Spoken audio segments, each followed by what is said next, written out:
Hello and welcome to our video for DMA 20 section 2.10, dividing decimals. In this video we're going to go over the rules for dividing decimals by a whole number, then dividing a decimal by a decimal.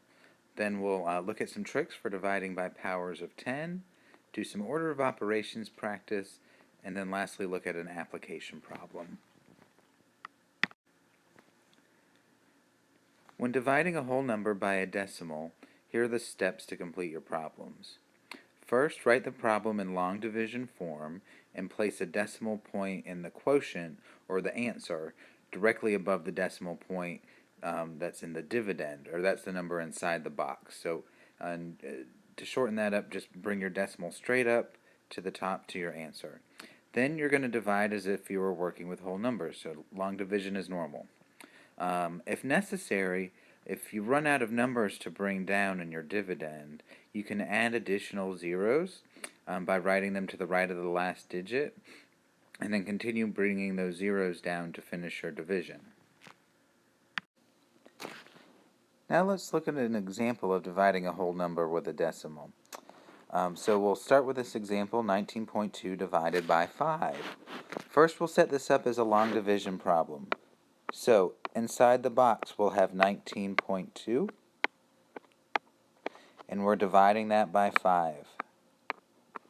Okay, so let's start. 5 won't go into 1, but it will go into 19 3 times. So above that 3, or 19, we'll write our 3 because it's going to go into 19 3 times.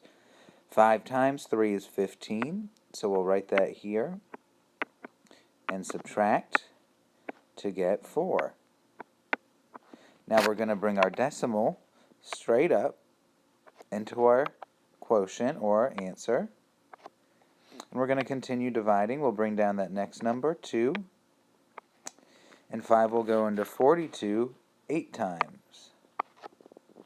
5 times 8 is 40. And we subtract to get 2. Now we have to keep dividing until one of two things happen. Either we get a remainder of 0, or we get a repeating decimal, something like 0.333 over and over and over again that will go on forever. Here, we ran out of numbers, but we still don't have a remainder of 0, so we're going to have to add zeros after the decimal and continue to bring those down. So I'll do just that. I'll add that 0. I haven't changed anything to that number. I'm just adding zeros on the end. I'll bring that 0 down. So now I have 20. 5 will go into 20 4 times. 5 times 4 is 20. And I subtract and I get a remainder of 0. So I can stop dividing. So the answer to this example, 19.2 divided by 5, is 3.84. Now let's look at the rules for dividing a decimal by another decimal. To do this, first write the problem in long division form. You're going to move the decimal point of the divisor, or the number on the outside of the box, so that it becomes a whole number. So we'll move that decimal to the right a number of places.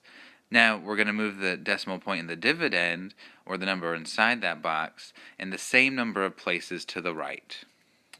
Then we're going to bring the decimal point up to the answer and divide as if we're working in whole numbers. And again, if necessary, we're going to add some zeros to finish our division until we get a remainder of 0 or a repeating decimal.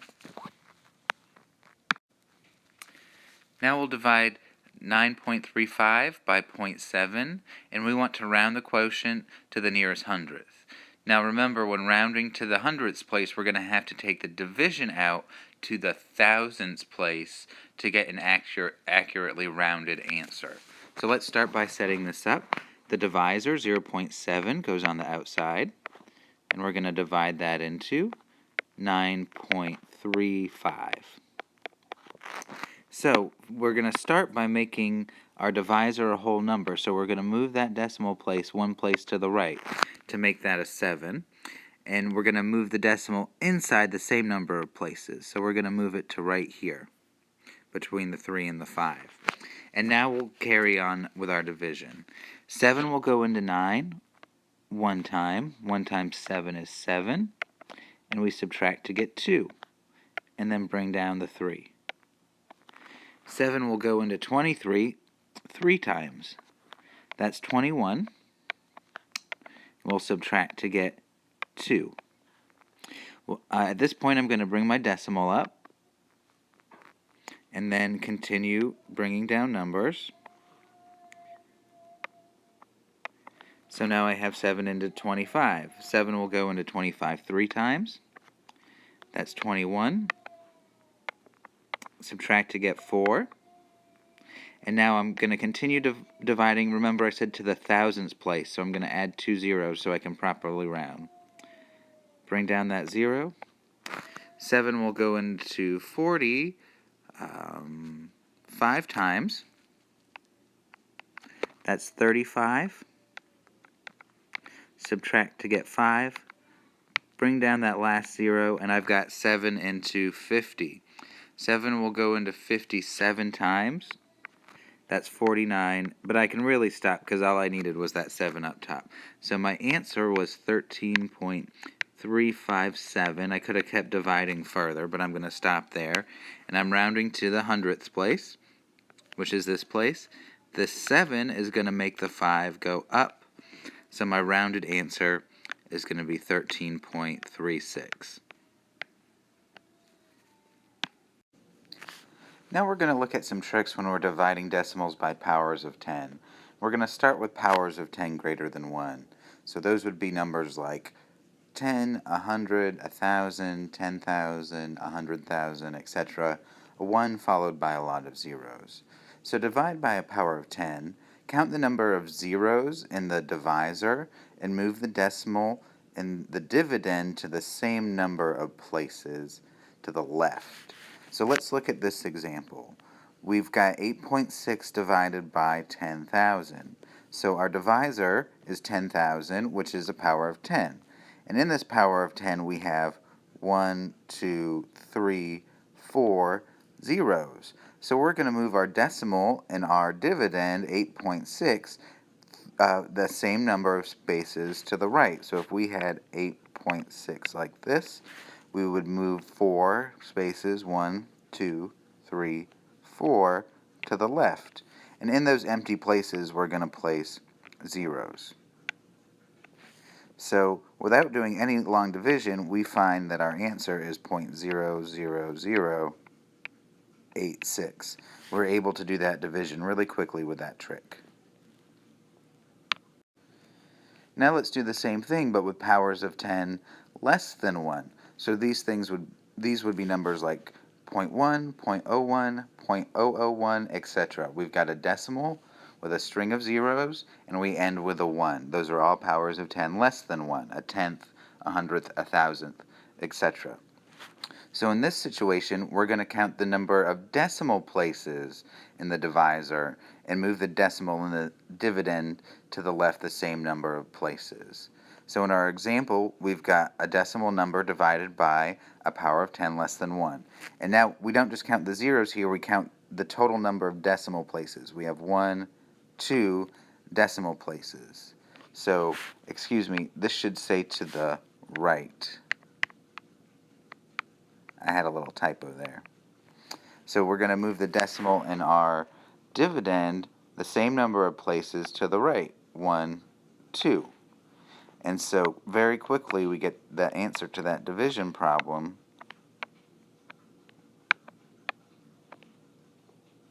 29,062 and 3/10. Our decimal was moved 2 places to the right, the same number of decimal places there were in our divisor. Now that we've learned the last of our 4 basic operations with decimals, let's do some practice with order of operations. So remember, our order of operations is P for parentheses, E for exponents, M and D for multiplying and dividing from left to right, and then A and S for adding and subtracting from left to right. So we've got a fraction here, we've got some multiplication, some addition, and some subtraction going on. Let's imagine that the top operations and the bottom operations are in this set of brackets because we're going to have to perform all the numbers on the top and all the numbers on the bottom before we do that final step of division. So looking on the top, we have no parentheses, we have no exponents. The first thing that we do have is some multiplication right here. 0.351 times 2. So over to the side, I'm going to do that. 0.351. I'm going to write the longer number on the top times 2. Line them up on the right, not at the decimal. And then start multiplying. I get 2, 10, so I'll regroup the 1. 6 plus 1 is 7. And then I'm done with my multiplication. And then I need to count over 1, 2, 3 decimal places. So I get 0.702 for the answer to that multiplication problem.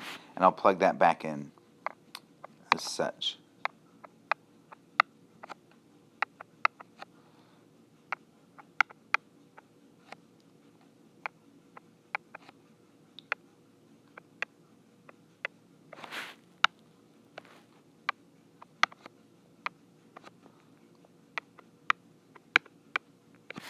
Alright, now I'm down to addition and subtraction, and I'm going to go ahead and do this in one step. I'll do the addition first, and then the subtraction next, and then plug them both in to my equation over here. So remember, when we add and subtract, we line up at the decimal, so we have 0.702 plus 0.5592. And I'm going to add an additional 0 to the top to make them the same length. And I'll add those up. So I get 2, 11, 6, 12, and 1. And I bring my decimals straight down. So I get 1.2612 for the answer for the numerator of this. 1.2612.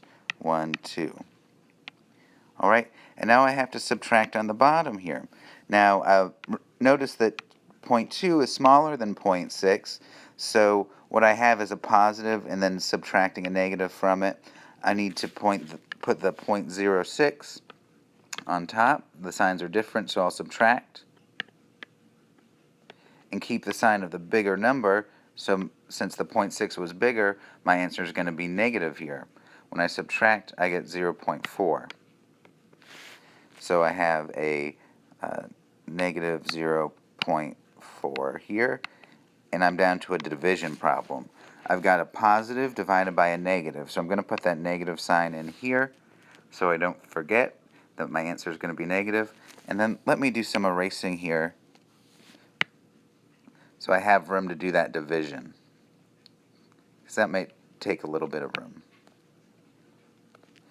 Alright, let's set up that division now. The 0.4 goes on the outside, and that's going into the 1.2612. Okay, I need to make my divisor a whole number, so I move the decimal place one space to the right. Do the same thing inside. Then I'm going to bring that decimal right up. So 4 won't go into 1. I'll start doing 4 into 12. It goes in 3 times, and that's 12. I subtract and get 0. Bring down my 6. 4 goes into 6 one time. That's 4. Subtract to get 2. Bring down my 1. 4 will go into 21 5 times. That's 20. I'll subtract and get 1, and then bring down that 2. So now it's 4 into 12. It'll go in 3 times. That's 12. I subtract and I get a 0 remainder, so there's no need to write additional zeros and continue to bring those down. So my final answer to this order of operations problem is negative 3.153.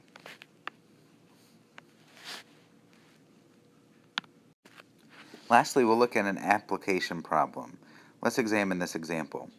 If you have a loan balance of $631.50 and your monthly payment is $42.10, how many months will it take for you to pay off the loan?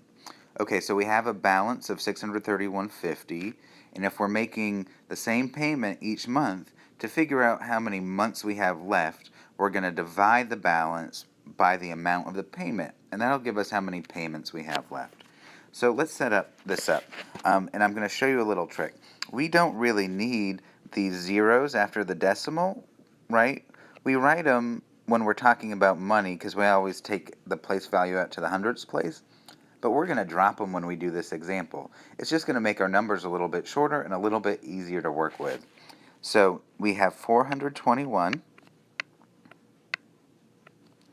or 42.1, excuse me, going into 631.5. Those zeros after the decimal, we don't need to do the math. We need to make our divisor a whole number, so we move the decimal one place to the left. Same thing over here. Bring it up. So now we have 421 going into 6,315. Okay. 421 won't go into 6. It won't go into 63. But it will go into 631. It'll only go in one time. So that's 1 times 421 is 421. I'll subtract. I get 0, 1, and 2.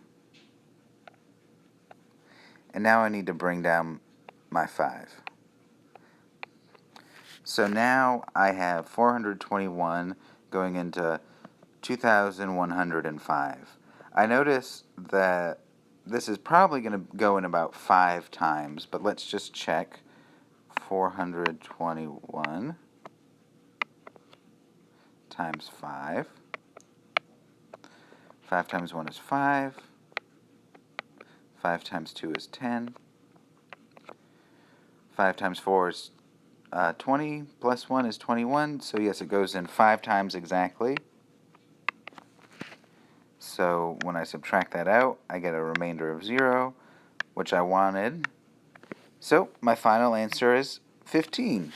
And that makes sense. We should have a whole number of months. It wouldn't make sense for us to have 15.4 or 15.25 months. If our loan was calculated correctly, we should always get a whole number. And in this case, we did. So our answer makes sense. We can assume that it's right. We're going to have 15 more months before this loan is paid off.